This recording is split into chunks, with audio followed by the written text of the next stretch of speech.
সবাইকে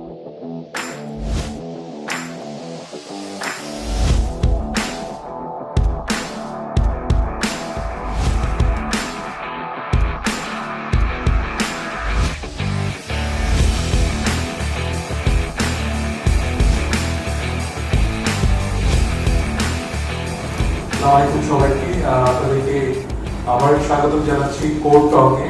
কোড টক হচ্ছে বাংলাদেশের প্রথম এন্টারপ্রেনারশিপের উপর একটা ওয়েব সিরিজ।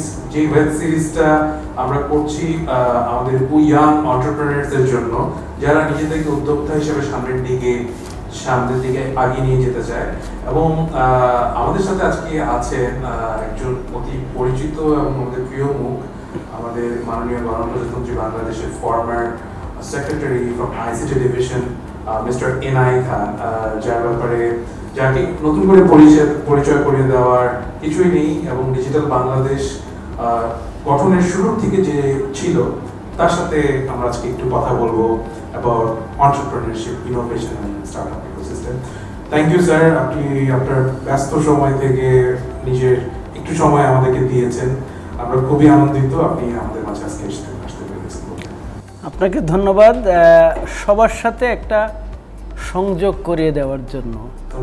আমি বলা যায় বয়োবৃদ্ধ এবং যারা এন্টারপ্রেনিউর তারা অনেকেই ইয়াং, সুতরাং ইয়াংয়ের সাথে ওল্ডদের একটা কানেক্টিভিটির সুযোগ করে দিয়েছেন। তো আমি বলবো প্রতিটি মানুষই ইনোভেটিভ এন্টারপ্রেনিউর, এটা জন্মগতভাবেই। কারণ মানুষ যখন জন্মায়, তারপরে পৃথিবীতে যখন আসে, তখন তাকে অনেক কিছু ইনোভেট করতে হয়। আমরা ইনোভেশন এবং ইনভেনশনের সাথে অনেক সময় তালগোল পাকিয়ে ফেলি। আসলে মনে হয় যে ইনভেনশনটা অনেক বড় জিনিস, কিন্তু ইনভেনশনের চেয়ে ইনোভেশন অনেক বড় জিনিস। কেন? ইনভেনশন যে কোনো জিনিস হলো, কিন্তু তাকে যখন ভ্যালু অ্যাড করা যায়, পাবলিক ভ্যালু থাকে, তার একটা মূল্য থাকে, তার একটা মার্কেট ভ্যালু থাকে, পাবলিকের কাছে ভ্যালু থাকে, তখন সেটা হয় ইনোভেশন। তো এন্টারপ্রেনিউর একাধিক রকমের হতে পারে, তো আমি বেশি এমফাসিস দেব আজকে ইনোভেটিভ এন্টারপ্রেনিউরের পরে। এবং ইনোভেশন এন্ড এন্টারপ্রেনারশিপ নিয়েই কিন্তু আমাদের আজকের আলোচনা। এবং আমাদের মাননীয় প্রধানমন্ত্রীর যে ডিজিটাল বাংলাদেশ বিনির্মাণের স্বপ্ন, ওটার ক্ষেত্রে কিন্তু ইনোভেশন এবং এন্টারপ্রেনারশিপ একটা বড় মাধ্যম প্লে করবে সামনের দিকে। সো স্যার, এই ব্যাপারে যদি আপনি আপনার ওই সময়কার এক্সপেরিয়েন্সগুলো শেয়ার করেন এবং কিভাবে আমাদের তরুণরা আরো ধারণা পেতে পারে এই ব্যাপারটা নিয়ে। আমি বলবো যে কারো হতাশ হওয়ার প্রয়োজন নাই। অনেকে মনে করে আমি ব্যবসা করতে পারবো না, এরকম একটা ধারণা থাকে। তো আমি এই জন্য বলেছি জন্মগতভাবে প্রত্যেকে এন্টারপ্রেনিউর এবং প্রত্যেকে ইনোভেটিভ এন্টারপ্রেনিউর। তাকে অনেক কিছু ইনভেন্ট করতে হয় তার টিকে থাকার জন্য, তার বড় হওয়ার জন্য, তার সম্পর্ক তৈরির জন্য। তো এখানে হচ্ছে আমরা যেহেতু রাষ্ট্র একটা লক্ষ্য নির্ধারণ করেছে 2041 সালের মধ্যে আমরা উন্নত দেশ হব, তো সেটা হতে হলে আমাদের প্রথম থেকেই প্রস্তুত করতে হবে এন্টারপ্রেনিউর, অন্তত মানসিক প্রস্তুতি।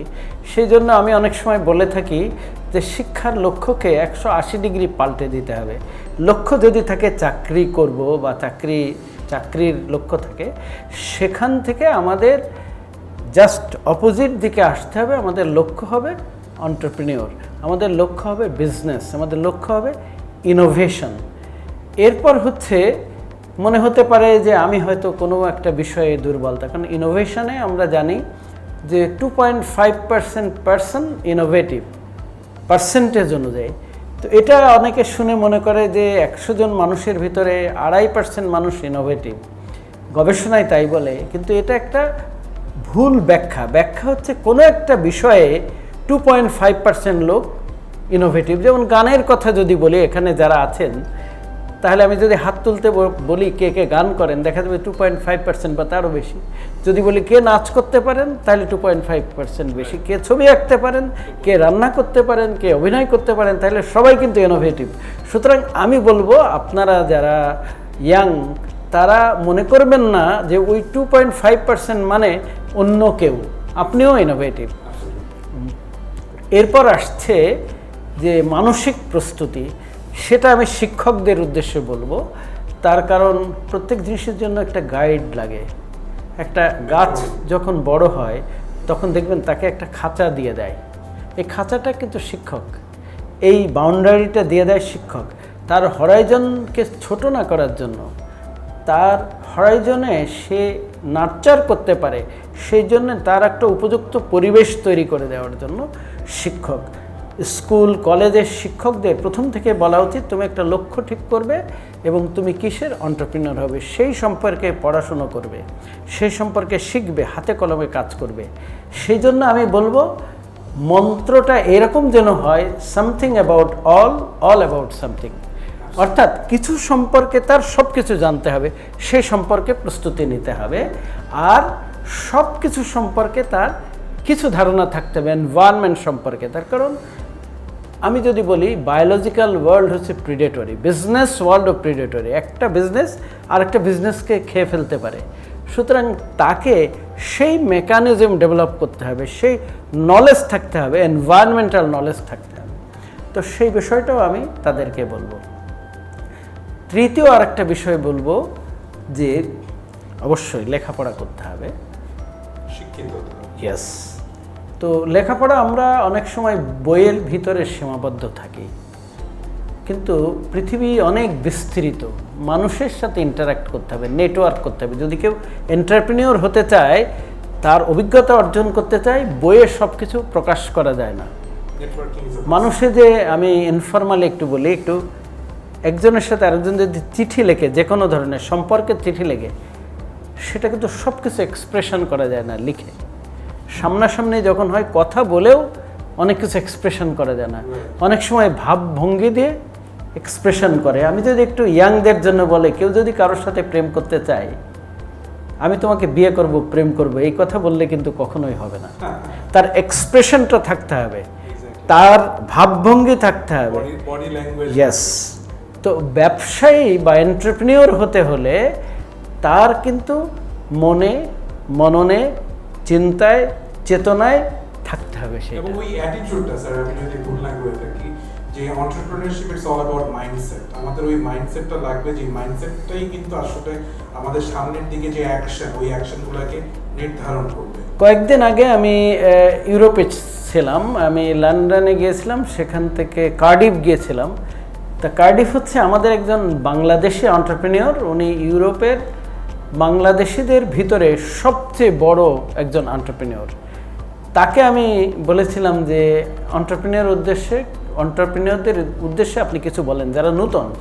উনি বলছেন ডিটারমিনেশন। রিস্ক থাকে, রিস্ক ফ্যাক্টর আছে, কিন্তু ডিটারমিনেশন যদি থাকে তাহলে রিস্ক কোনো বিষয় না। তখন আমি একটা ছোট্ট উদাহরণ দিই। আমি যদি এখানে এরকম একটা টেবিল দিই এবং গ্যাপ রাখি, এখান থেকে এখানে লাফ দিতে বললে যে কেউ লাফ দিতে পারবেন, কিন্তু দুইটা বিল্ডিং, এই বিল্ডিংয়ের পাশে আরেকটা বিল্ডিং আছে 11 তলা বা 10 তলা, এই গ্যাপটা যদি থাকে, তখন যদি আমি আপনাদের লাফ দিতে বললে সেটা লাফ দিতে পারবে না, ভয় করবে। কিন্তু এই বিষয়গুলো মাথায় রাখতে হবে যদি এন্টারপ্রেনিউর হতে চায়। সেজন্য ফার্ম ডিটারমিনেশন দরকার। আরেকটা হচ্ছে, আমরা অনেক সময় বলি যে আমাদের ক্যাপিটালের অসুবিধা, এবং আমরা অনেক সময় বলি যে আমাদের পৃষ্ঠপোষক বা ব্যাকিং দরকার, মামা খালু দরকার। কিন্তু এটা অনেক সময় নিজের মামা খালুর চেয়ে বন্ধুরা অনেক বেশি সাহায্য করতে পারেন। সেই জন্য রিলেশন তৈরি করা, প্রথম থেকেই যারা এন্টারপ্রেনিউর হতে চায় তাদের ইন্টারপার্সোনাল স্কিল, অন্যকে কিভাবে কনভিন্স করা যাবে, অন্যকে কিভাবে তার কথাগুলো দিয়েই তাকে তার সাথে সম্পর্কিত করা যাবে, তাকে কনভিন্স করা যাবে, সেই ধরনের ইন্টারপার্সোনাল স্কিল থাকতে হবে। এটা একটা বেসিক জিনিসগুলো আমি বলছি। এবং ইন্টারপার্সোনাল স্কিল ভালো থাকলে ক্যাপিটালের কোনো অভাব হয় না। ব্যাংকারের সাথে সম্পর্ক করে হতে পারে, যে ধনী লোক আছে তার সাথে সম্পর্ক করে হতে পারে। আরেকটা বিষয় বলবো যে সব সময় একা একা করতে হবে এমন কোনো কথা না। আমাদের একটা টেন্ডেন্সি আছে বাংলাদেশিদের, কারণ আমাদের এখানে একা একা টিকে থাকা যায়, যার জন্য বায়োলজিক্যালি আমাদের মাথায় ওয়ার্ড আছে একা একা করার। কিন্তু এখনকার দিনে অনেক সফিস্টিকেটেড। সেই জন্য আমি এন্টারপ্রেনিউরদেরকে বলবো একজন ইংরেজিতে হয়তো দক্ষ, তাকে রাখবেন, একজন আইটিতে হয়তো দক্ষ, তাকে রাখবেন, একজন বাংলায় দক্ষ। সুতরাং আপনার টিমে কাজ করার চেষ্টা করবেন। সব সময় আপনারা যদি ডেভিড এটিনবরার ন্যাশনাল জিওগ্রাফিক দেখেন, একটা কথা বলবে, নাম্বার গিভস সিকিউরিটি। যখন বিভিন্ন ডিসিপ্লিন থেকে আসবেন, বিভিন্ন এক্সপার্টিস থেকে আসবেন এবং এক হবেন, তখন কিন্তু সিকিউরিটি বেড়ে যায়। ওই যে একটা সাস্টেনেবিলিটির কথা বলছেন, সাস্টেনেবল হতে হলে টিমে কাজ করতে হয় এক। আর একটা হচ্ছে কাজ লেখার যে চিন্তা, মনন একটা শব্দ আছে বাংলায় অনেক আগের থেকেই। চিন্তা করা, কোন বিষয়টা করবেন তারপরে, এবং অন্যের সাথে আলাপ আলোচনা করবেন, সেটা একটা ভালো দিক। আর আরেকটা পয়েন্ট বলবো, টেকনোলজি। সবসময় প্রতিটা জীব নূতনকে গ্রহণ করতে চায় না, সবসময় হেসিটেশন থাকে। যে কোনো নতুন জিনিসের প্রতি মানুষের হেসিটেশন থাকে। মানুষ বলে না, জীবে। আমি জেনেছি যে বাঘ যে রাস্তায় আসে ঠিক সেই রাস্তায় ফিরে যেতে চায়, তার চেনা রাস্তা।